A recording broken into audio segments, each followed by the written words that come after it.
Biggest hurdle, 300. I'm saying what? I'm saying 300 was the biggest hurdle. They tried to hold us against our will. It wasn't never no in-house hurdles we ever had, like where it's been a problem. We always be like, do what's going on, this what these folks doing, we gotta do this, we gonna get this situated. But 300, that was the biggest thing, going through times and situations with them. I'm gonna stand behind him on that. The 300 situation was the biggest hurdle for us.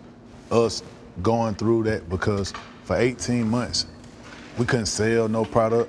Whatever that was already out, that was already on iTunes or whatever, that was cool. But anything that we was putting out, it was like we was shackled down.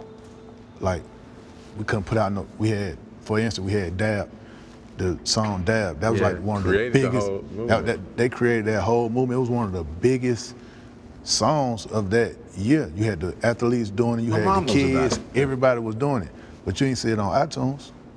You feel what I'm saying? We couldn't sell it, we couldn't stream it because we was in a battle where it was like we were being shackled down. You gotta understand for artists how frustrating that could be, and for us as a company, because we got a company saying, y'all can't put no music out. We ain't letting y'all sell nothing, we ain't letting y'all until whatever. You gotta understand, this is the biggest group in the world right now.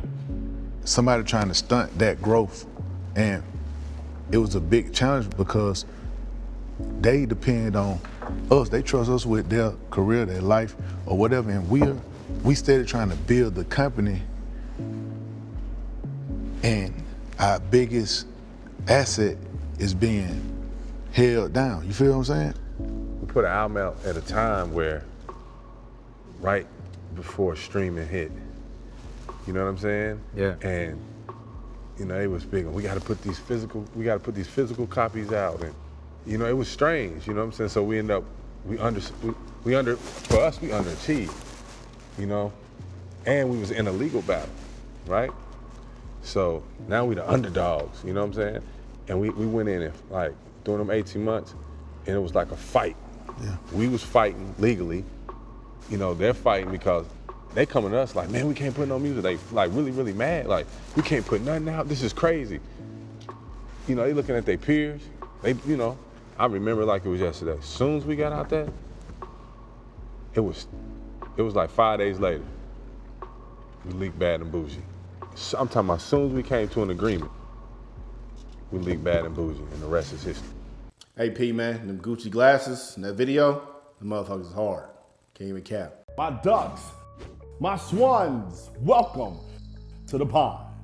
My name is Dorian from Group82Music.com, and right here we got QC, Coach K, P, Migos, talking about how their record label wouldn't let them release music for 18 months. So the Migos, when they came out, they were signed to QC, Quality Control. So that's the independent record label. That's P and that's Coach K. And then what P and Coach K was doing, like any independent record label, like Death Row was done, like Cash Money is done, like No Limit is done, they were looking for a joint venture. So what they did is they went with 300. And 300 was ran by who? Leor Cohen's Culture Vulture bitch ass. We talked about him in the video with Waka and Nori, where they're talking about how they got disrespected by label execs. He disrespected Nori. Go watch that. And Todd Moskowitz, bitch ass, is also mentioned in the same video. These are the people that own 300 Records, along with Kevin Lyles, somebody who Dame Dash has cussed out on multiple occasions. These dudes ain't shit. And it shows right here. The Migos were building steam. They were going hard in the motherfucker. Fight night was a moment. People loved it. And Dab came out and they would not let them release music. Now, I don't know the details why they wouldn't let them release music. I don't know what was going on behind the scenes. But the fact that a record label who makes money from record sales would not let the biggest rap group in the world at that time release music doesn't make any fucking business sense at all. They had to spend $500,000 to get out of that contract. Once they got out of that contract, 5 days later, they leaked Bad and Boujee, and it went #1, and it changed their fucking career. I don't know why y'all continue to want to sign to these record labels. They are just trying to control you. They are living in fucking yesteryear. They're still spending a shit ton of money on FM radio promotion. They're still going to blogs. They're still going to mixtape websites in some cases. They're still trying to get the write-ups all over. They're still doing the bullshit influencer marketing for songs, which doesn't really work unless it really, really aligns with that influencer's brand. And this is who y'all want to sign to. This is who you want to give your intellectual property to. This is who you want to give your masters to. This is who you want to control you. Because that's what happened. The Migos couldn't release music for a year and a half because they were controlled by a record label. If they was independent, they wouldn't have had to worry about none of that. 5 days after they reached an agreement, they leaked the song and it went number one. Not rap number one on the Billboard Hot 100. All over the fucking world. And y'all still want to sign. I don't get it. How many of these videos do I have to do? How many of these videos do we have to post? How many times do we gotta talk about this? You gotta do shit yourself. Any of y'all that wanna sign, you're lazy. That's all it is. Because you're going to get put up in a situation like this. Every artist has a situation like this. One of y'all wrote in the comments one time, I wanna get signed because J. Cole got signed. You know what they did to J. Cole? First 2 years, they shelved his ass too. He talked about it. That's why he tried Fire Lights. They wouldn't put his album out.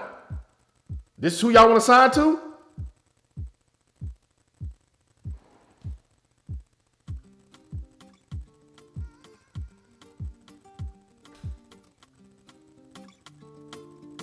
I'm out the pond. Y'all stay true.